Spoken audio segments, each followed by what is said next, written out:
Comitê Judiciário da Câmara dos Representantes divulgou um relatório intitulado O Ataque à Liberdade de Expressão no Exterior, o caso do Brasil. O texto expõe e comprova o regime de censura no país comandado por Lula. Assunto para o correspondente internacional Ivan Kleber. Vamos dar boa tarde. O Ivan já está aqui no telão conosco e vai trazer atualizações para a nossa audiência. Lorde Ivan Kleber, boa tarde, seja muito bem-vindo. Boa tarde, Geisiane, uma saudação especial a você, aos colegas de bancada aqui, principalmente a nossa audiência que nos acompanha na tarde desta quinta-feira. Olha, a Comissão de Justiça da Câmara dos Representantes dos Estados Unidos, que seria, Geisiane, para a nossa audiência entender, o equivalente à CCJ, ela vem acompanhando muito de perto aquilo que acontece na relação do Brasil com as chamadas Big Techs e a questão da liberdade de expressão, então, não é? Já há algum tempo que o congressista Jim Jordan, do Partido Republicano, do 4º Distrito, que é o presidente dessa comissão, vem monitorando. No passado, ele inclusive chegou a enviar uma carta para o ministro Alexandre de Moraes sobre tudo isso, né?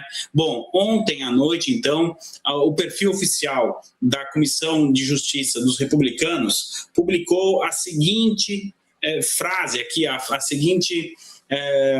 o seguinte parágrafo que eu vou ler aqui para a nossa audiência. Isso é extremamente importante porque diz o seguinte, abre aspas: o Brasil vem tentando censurar o discurso americano em plataformas americanas há anos. Agora está indo atrás de empresas e consumidores americanos também. Seja em solo americano ou no exterior, o comitê não deixará que esses ataques não passem despercebidos, fecha aspas. Aqui está, então, a publicação do Comitê Judiciário da Câmara dos Representantes do Partido Republicano, que é quem preside, não é, essa espécie de CCJ. Por que tudo isso é importante, Geisiane? Porque nesta publicação que eles fizeram, eles compartilharam um relatório no dia 1º de abril deste ano, agora de 2026, que, como você bem disse, aponta, não é, decisões do ministro Alexandre de Moraes. O relatório já está na sua 3ª parte e a Comissão de Justiça, então, ressalta isso. Agora, olha o contexto que vem esta publicação. Eles citam ali o caso Rumble. Nós ontem noticiamos, falamos que o ministro Alexandre de Moraes e a AGU sofreram uma derrota lá no estado da Flórida. E agora vem a comissão publicando isso. Na minha opinião, Geisiane, a Comissão de Justiça está acompanhando o caso. Isso é extremamente importante. E, nesse sentido, então, esta publicação feita pelo Comitê de Justiça da Câmara dos Representantes pode ser, inclusive, anexada pela defesa do Rumble, pelo advogado Martin de Luca, enfim, pela sua equipe, caso eles considerem que isso seja importante, não é? Lá no processo. E aí, Geisiane, nós estamos falando de relatórios que estão sendo produzidos pelo menos desde no final de 2023, desde o início de 2024. Aliás, desde o início de 2023, quando o Jim Jordan assumiu essa comissão. Ele também, o Jim Jordan, foi um dos responsáveis por pressionar o Mark Zuckerberg para dar essa mudada em relação à Meta, né, que resultou, inclusive, em um vídeo que ficou bem conhecido no começo de 2025. Agora, além de ser aí um material que pode ser utilizado contra o ministro Alexandre de Moraes no processo do Rumble, lá na Flórida, mais uma vez nós temos aí o nome do Brasil associado à censura. E aqui eles dizem claramente que as ações da Suprema Corte do Brasil especificamente, eles citam o Brasil, de perseguir americanos em solo americano. Isso é inaceitável, tanto para republicanos quanto para democratas. Isso aqui transcende qualquer linha que já foi ultrapassada. Eu vou um pouco mais além. Eu não me lembro de decisões da China ou até então da ex-União Soviética nesse sentido de pegar e tentar censurar americanos em solo americano. Bom, o ministro Alexandre de Moraes, através dessas decisões, tantas decisões que tomou, né, vai encaminhando isso e, com certeza, então, essa questão vai aumentar ainda mais o conteúdo da defesa do Rumble contra o ministro Alexandre de Moraes. Geisiane? Se você é cristão e quer começar e terminar o dia com Deus, assista a isto. Só 10 minutos por dia. Você conhece bem a Bíblia? Conheço. Deixa eu trazer aqui a tela, Ivan Kleber, as nossas analistas. Fabi Barroso, sua pergunta. Ivan, em relação ao prazo que foi concedido ontem no processo, eu, no meu entendimento, eu sei que preciso fazer uma pergunta, mas eu vou colocar isso porque eu acho pertinente. No meu entendimento, só foi concedido uma dilação de prazo, não vejo vitória ou derrota, né? Simplesmente a gente tem uma juíza no processo da Flórida sendo imparcial, e a gente no Brasil aqui a gente perdeu um pouco do nexo, né, de um juiz imparcial. Mas o que eu acho importante, então houve, vamos enfatizar aqui, houve a menção clara, não somente à Justiça Brasileira, mas ao ministro Alexandre de Moraes neste relatório. E por que isso é importante? Porque nós temos ainda a possível volta da Magnitsky, se for ainda constatado que as violações permanecem e que ele continua sendo um violador de direito humano e violando a lei, a legislação americana, né? Talvez isso seja de suma importância. Então, a minha pergunta vai nesse sentido, se eles realmente mencionam, né, ipsis liter, o ministro Alexandre de Moraes, e o nosso entendimento aqui em relação à volta, né, da Magnitsky, ou falar novamente da Magnitsky, que eu acho que o pessoal está até traumatizado com esse nome dessa lei americana.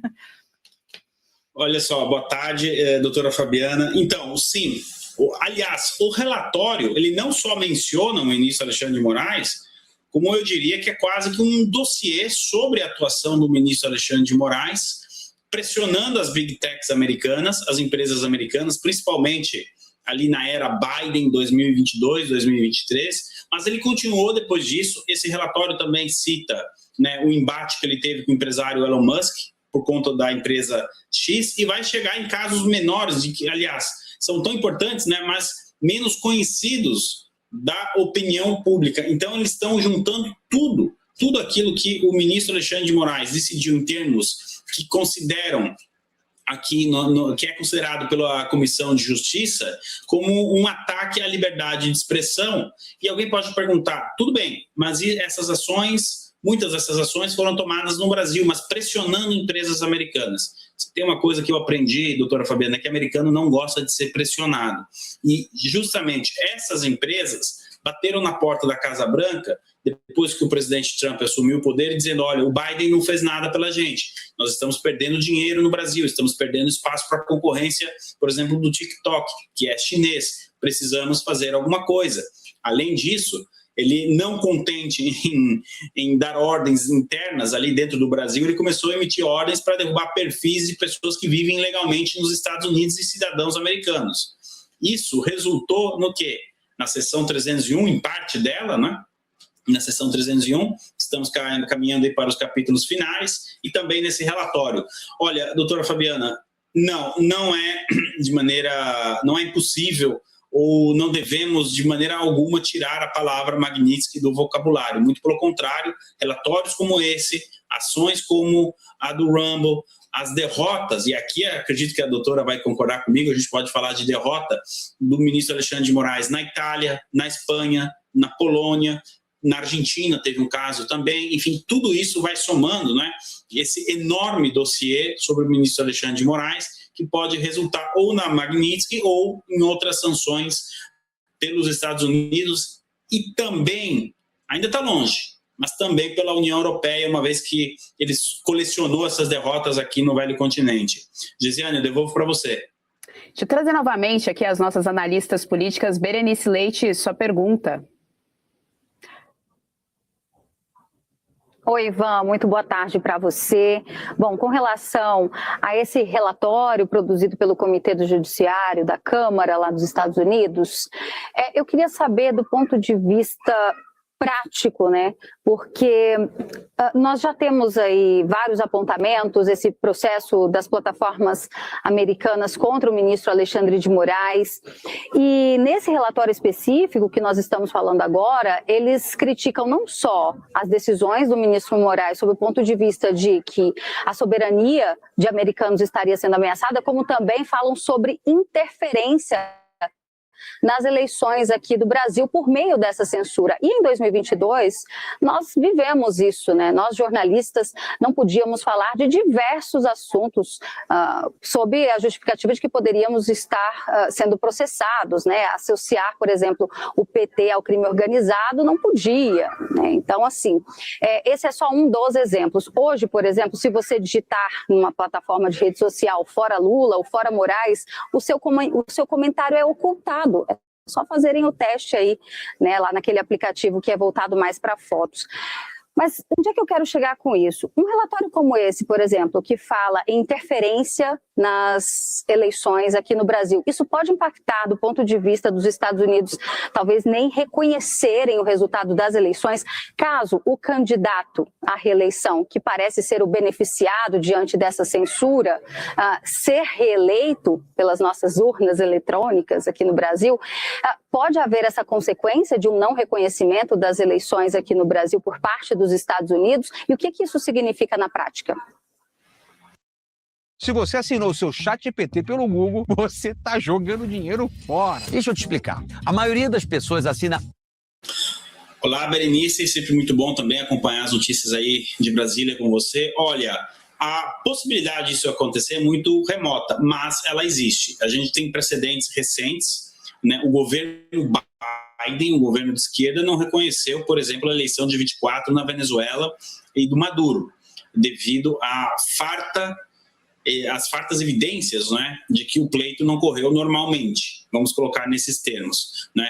Agora, recentemente, o governo americano vem fazendo uma pressão enorme em cima do Gustavo Petro para que ele reconheça, aqui a situação ao contrário, né, o resultado das eleições colombianas. Então, sim, diante deste cenário, o governo americano está acompanhando o que acontece no Brasil. Está aqui, eu não vou brigar com os fatos, né, como ensina o nosso mestre Augusto Nunes, o próprio Comitê de Justiça da Câmara fazendo uma publicação como essa lá nos Estados Unidos. Agora, o meu entendimento, Berenice, é que o governo americano ele passe a avaliar a partir de agora, principalmente no processo eleitoral, que, se não me engano, começa dia 5 de agosto, né, 6 de agosto, até o dia da eleição de primeiro turno e depois de segundo turno. Então, se nós tivermos medidas como essa, por exemplo, como foi em 2024, durante o período das eleições municipais, que a rede social X ficou fora do ar aí no Brasil por aproximadamente um mês, inclusive com ameaça de derrubada do VPN, coisa de regime mesmo, né? Se tudo isso se repetir,